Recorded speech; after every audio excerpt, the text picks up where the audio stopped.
Do you know I was contacted recently by some maker of some app, some phone application. And it was something to do with language learning. And this person was writing to me because they wanted me to promote their application. And I think the idea was that they'd be giving me some money to promote it on my podcast. I didn't really spend too much time looking at it because I took a look at the application and I thought that looks like a load of rubbish. And there's no way that I'm going to be promoting something that I don't believe is any good to you, to the listeners of this podcast. I just think that's a very bad thing to do. It's immoral. And to be perfectly honest, I don't really like the types of people who will quite happily take some money from someone and then recommend something to their listeners, to the people who trust them, that is a load of rubbish. So that's definitely something I do not want to do. So if you do hear me talking about something and I'm telling you, try this, it's amazing, I genuinely believe it is amazing. Or I believe it's something that I think you might enjoy or something that might help you, because I think that's the decent thing to do. That's the correct thing to do. That's the right thing to do. It's the moral thing to do. We've all got a limited amount of time to spend on this earth, so let's try and spend it being good to each other and trying to help each other.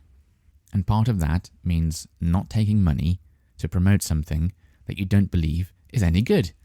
I suppose this episode could end up being a sort of bit of a rant type of episode, where I end up moaning about all of the people I see doing this on YouTube. I don't really look at Instagram and TikTok, as you know, but I have seen Instagram and TikTok. I know what they are. In fact, I was using Instagram when Instagram was just for sharing photos of people, and it wasn't owned by Meta, by Facebook. And back then it was quite good, actually. But anyway, I've seen what happens, what goes on, what influencers, so-called influencers, do, taking all of this money to promote rubbish, quite honestly. But let's not go down that road. Let's not turn it into a 10-minute long rant. Instead, what I wanted to talk about was this interesting thought I had.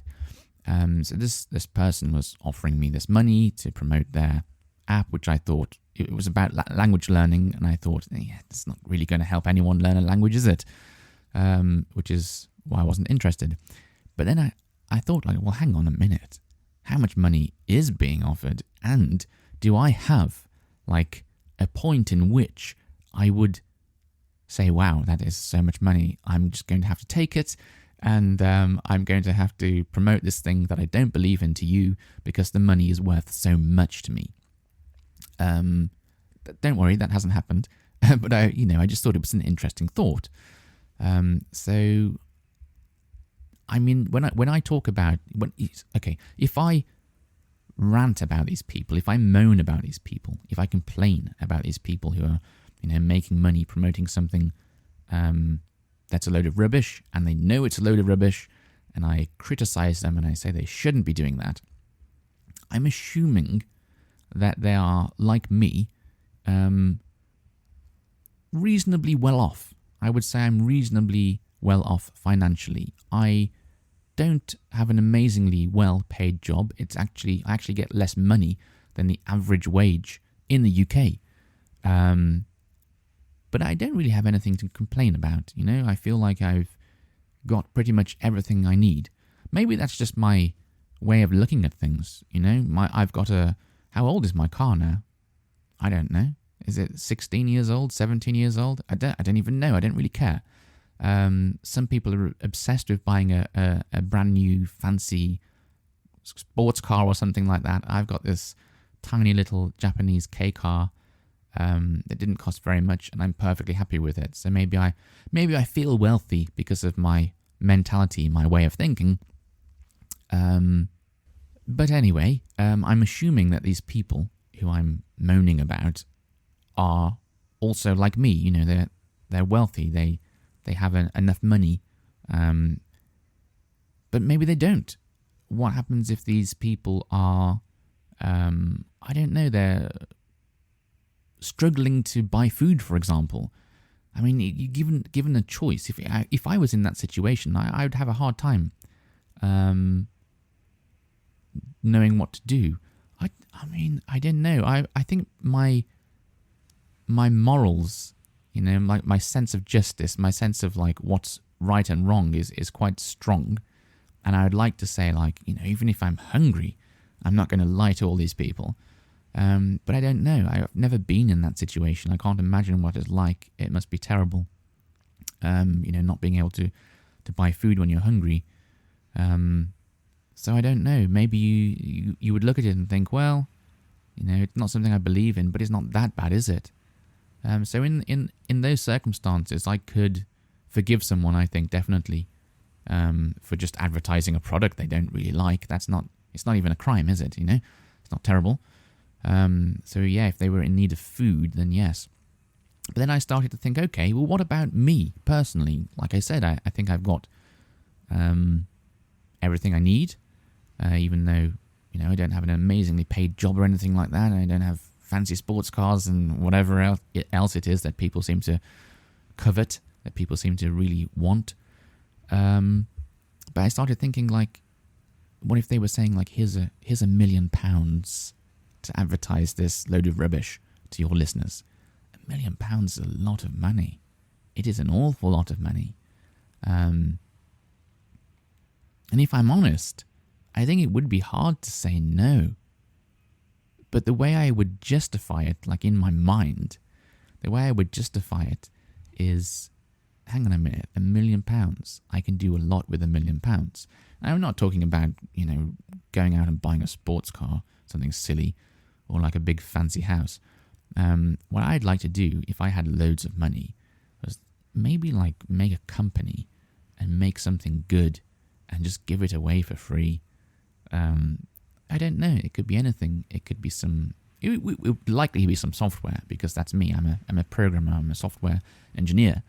So it'd be nice just to get like a group of people together and just work on a project for, I don't know, year, 2 years, 3 years, make something, release it, and then we're done. And there's no deadlines, and it's just, I don't know. And when I say release it, I mean just give it away for free. Give whatever it is. I don't know. Is it a game? Is it a tool for helping people learn languages, learning English? It could be anything.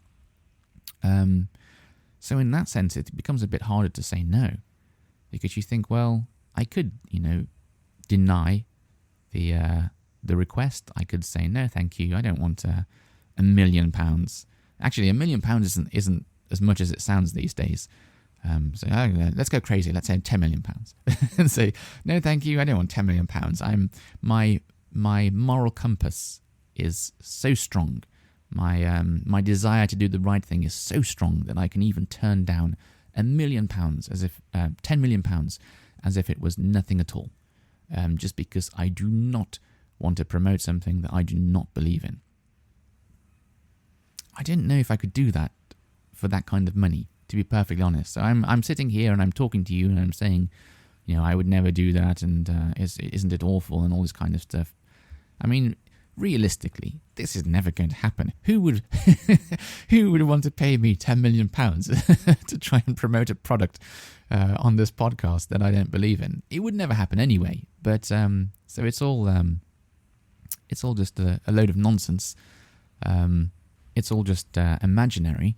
But yeah, I don't know if I could really truthfully say that I would not accept the money, because 10 million or even $1 million is enough money to do good things with. Yeah, I guess that's that. Maybe I'm a bad person.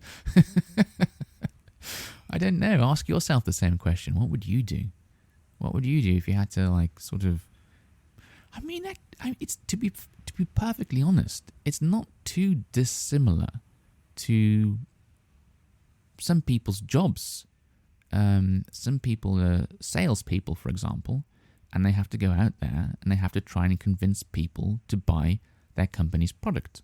And I'm sure there are an awful lot of salespeople trying to sell something that they don't believe is a very good product, something that they believe is a load of rubbish, and they have to sell it because they're employed by the company, and if they don't sell it, then they won't get paid.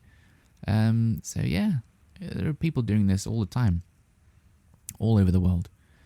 Or maybe even like my job, if I'm working on some software that I don't believe in, I think like, this isn't good software, this isn't helping anyone. And there was a time actually when I almost had to work on some gambling software. Like my boss or someone in my company was saying like, oh, we've got this new project coming down the line. It looks really interesting. It's to create some like gambling software for something. I can't remember it now. And I was thinking, this doesn't sound really interesting. This sounds awful. I don't want to be responsible for making software that helps people become addicted to gambling or feeds their gambling addiction. I do not want to enable that kind of behavior. So I was thinking about saying, look, I'm sorry, but I'm just not going to do this, and I potentially even being fired. I think my company are very reasonable, and I think they're very nice people, so I don't think that would have happened. But I wonder what would have happened if they'd said, well, we don't have any more work for you, so you've got to do this. What would I do then? Just say, sorry, I'm going to find another company. It's sort of like the same question, isn't it? It's like, will you take all that money to promote something you don't believe in? Will you take money from your company to work on something you don't believe is good? I don't have an answer for all of this, but yeah, there are difficult questions in life. And sadly, some of us sometimes get pushed in a direction that we really don't agree with, but don't really have much choice. That's just life, isn't it? Okay, it ended up being a bit of a depressing episode, this one. I do apologize for that, but all the same, I hope you found it interesting. I hope it's been useful for listening practice for you, and look forward to speaking to you again soon, hopefully about a more cheerful topic next time. Bye bye.